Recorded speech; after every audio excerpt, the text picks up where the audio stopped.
Hello YouTube, this is Finding Neutral again. We are at the entrance to Otay Mountain Truck Trail, which as you can see goes all the way up there.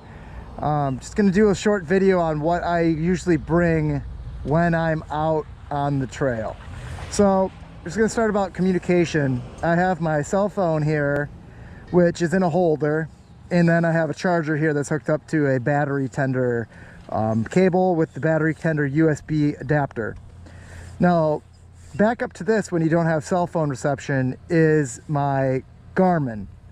My Garmin 64ST. This runs on alkaline batteries, but with the USB adapter, I can run this off of the 12-volt system from the bike. This draws minimal current. One thing with it is if I don't have cell phone reception, I can always rely on my GPS system. Also, the GPS system allows, if I ever get in any trouble, I can locate where I am, and then I can find the, as the crows flies, or the best route to get back to wherever I need to get back if I'm out of gas, injured, bike breakdown, etc. In addition to that, I carry a pack on me, which it's just an Adidas bag here, but I like to put a clip on the front, so I clip that across my chest like this. That makes sure that everything... What? Yep, that's it. That's the truck trail. Awesome. See you up there. So I go like this. This goes across your chest. You can even lock this. I got this cheap off of eBay. You buy stuff like this off of eBay, you save lots of money. So this really makes this universal because it doesn't fall off. Those things are kind of a pain otherwise. So communication, navigation with backup to a backup, because 2 is 1 and 1 is none. For example, I usually bring some food. I got some bars here, protein bar, another protein bar. I'm gonna eat my breakfast on the mountain, so I got a bagel here today. So food, and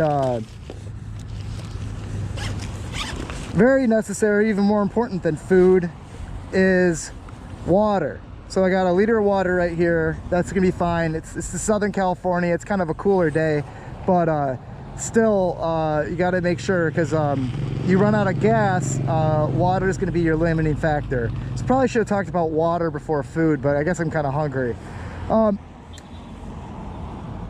Final thing I always bring with me is extra gas. I have my roto packs that we installed. Now I feel good. I got a whole gallon.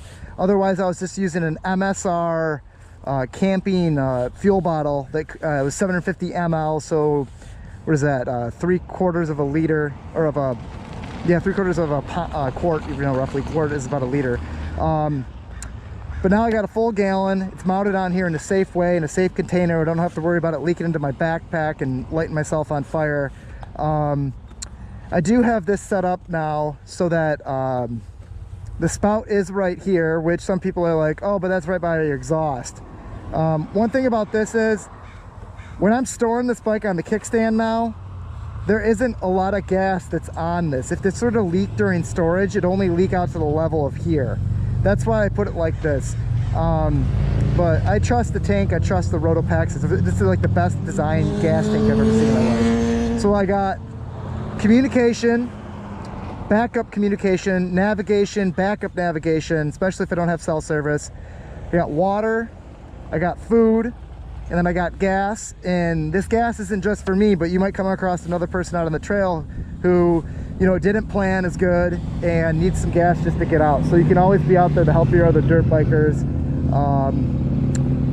when you're out there. In addition, my bike right here, the WR250R, has a backup toolkit. You can do so much with these tools. You pretty much can do a lot of the maintenance even with these tools. You always want to make sure you got some tools out there just in case something happens.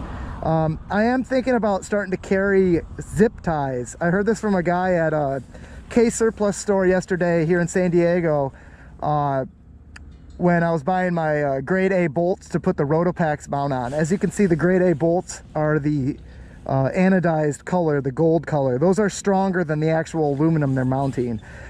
He mentioned that when he was out in the desert, he used to do a lot of off-road, he said. Now he just does on-road with his Harley Cruiser.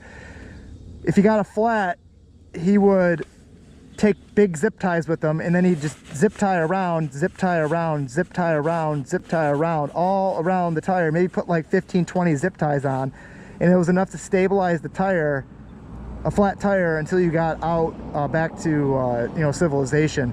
So I'm thinking about getting some zip ties, and maybe even just zip tying them right here, so I don't even have to worry about it. I always have them on me. If I need them, I need them. But zip tying the actual zip ties to the bike itself, so it's kind of like a set it, forget it, never have to worry about it. I could even maybe put them underneath here so they're out of sight, but that is something I'm going to be doing. I'm going to get the bigger, thicker zip ties, and yeah, just an idea.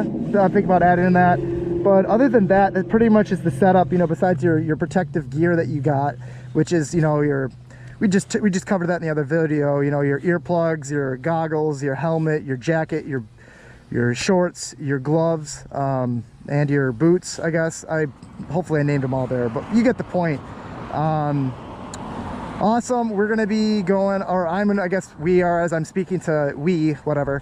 Gonna be going up Otay Mountain Truck Trail, and as you can see, that is the entrance right there. I'm gonna shoot a video going all the way up to the top.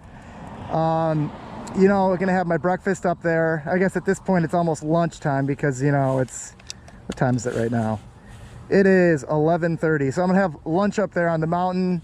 Maybe, you know, shoot a YouTube video about lunch on the mountain. You know, have a bagel. Maybe shoot a video of me eating the bagel.